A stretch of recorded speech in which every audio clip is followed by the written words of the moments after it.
So you're going to the desert. Don't do it. Hi everyone, in today's video I'm going to tell you what you should bring if you're going trekking or camping through the desert. In March this year I trekked 200 kilometers for 8 days by foot across the Sahara Desert. The trek was managed by a local travel company which provided things like tents, sleeping mats, drinking water, as well as all of our meals, so I didn't need to worry about bringing any of those. So now I'm going to talk you through everything that you should pack for the desert. I'll link everything down below where applicable. So first things first, what luggage do you bring? You'll want to pack the majority of your stuff, like your clothes, your toiletries, your sleeping bag, in a large rucksack or a large duffel bag. This is my large rucksack, which is the Osprey 40 litres women's travel pack. The other piece of luggage that you'll need is a suitable day rucksack for when you're actually trekking in the daytime. This will carry your daytime essentials like your antibacterial hand gel, your water, your hat. Also, it's a good idea to bring packing cubes so that everything is nice and organized and compact in your luggage. Sleeping. So as I mentioned, things like tents and sleeping mats were provided, so all I really needed to worry about was my sleeping bag. The temperature in the Sahara at night drops so rapidly, so that's something that you definitely need to factor in your choice of sleeping bag. So you can get different grades of sleeping bags. You've got season 1, which is for hot summer months, and then you've got season 5, which is for extreme cold temperatures. I got a Mountain Warehouse Summit 250 season 3 to 4 sleeping bag, ideal for autumn or winter camping. You'll also want to pack a pillow of some kind, just so you're nice and comfortable when you're sleeping. What I did is I folded up my fleece as a makeshift pillow, and that was perfect. What to wear and how much clothing should you bring? Don't bring your nicest clothes because the Sahara sand gets everywhere and your clothes are just going to end up completely filthy. Generally, you'll want to pack lightweight clothing, so things like cotton t-shirts are great. Also, make sure to bring a couple of long-sleeved t-shirts to cover your arms from the sun because at midday it's really aggressive. Over the course of the 8 days, I packed 4 t-shirts and a couple of long-sleeve shirts. That did mean that I had to rewear them a couple of times, but everyone was so gross in the desert that no one really cared.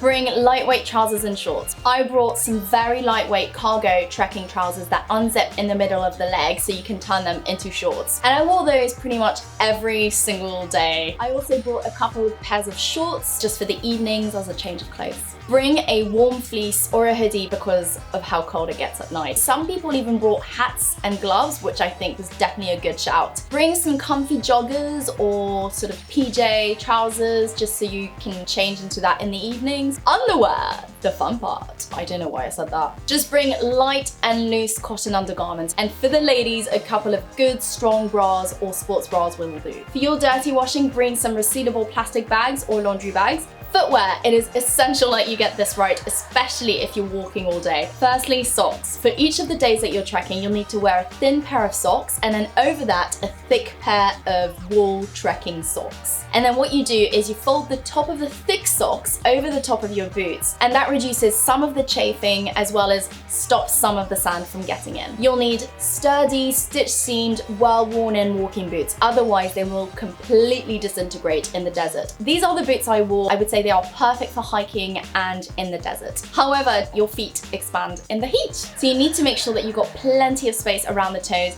and if I were you, I would go maybe one size up, including when you've got the 2 pairs of socks on. Also, at least 3 months before you go trekking, wear your boots as much as possible so that you can wear them in and they melt to your feet and don't rub uncomfortably when you're walking. Bring a pair of trainers and flip-flops. During your breaks and in the evenings, you'll need to take your boots off to let your feet breathe and recover, and so yeah, flip-flops and trainers, guys. You'll need a wide-brimmed hat with UPF, which is UV protection factor. We had proper safari hats, lightweight cotton scarf. You'll be wearing it every single day as a headscarf to protect your head, your face, and your neck from the sun and the sand. You can actually buy those in Morocco before you go on your trek. Do ask a local to show you how to fasten it. Take a lightweight waterproof jacket because the weather can be pretty unpredictable. Toiletries! You will need a toothbrush and toothpaste and your usual moisturizer. If I were you, I wouldn't bother bringing shampoo, conditioner, soap, or face wash. There's no running water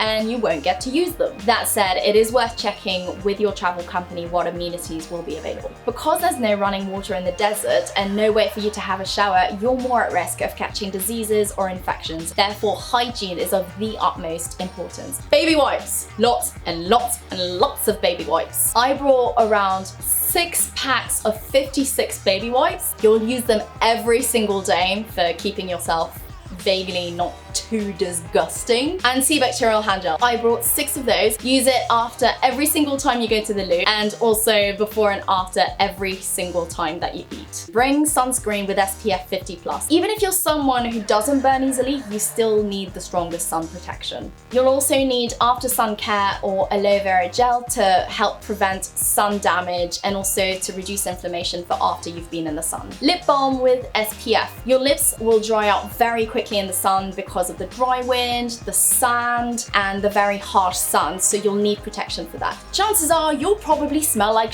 after not showering for a few days, but you can minimize the stink with deodorant. A hairbrush or a comb. Now, I did bring my hairbrush, but I didn't once use it in the desert. I just kept my hair up in a ponytail the whole time, so I didn't have to worry about maintaining it. Biodegradable toilet paper. I would just keep a small supply with you at all times. Oh, and ladies, bring sanitary products. Insect repellent. Some people might advise you to bring insect repellent, but there are hardly any bugs or mosquitoes in the desert, and no one in my group had to use insect repellent. Bring a small travel towel for stuff like brushing your teeth. Sunglasses. You'll get glare from both the sand and the sky, so you'll need sunglasses that protect you from 100% of UVA and UVB rays. A head torch. So if you need to get up in the middle of the night to do your business, you'll need a head torch to see where you're going and also keep your hands free for, you know.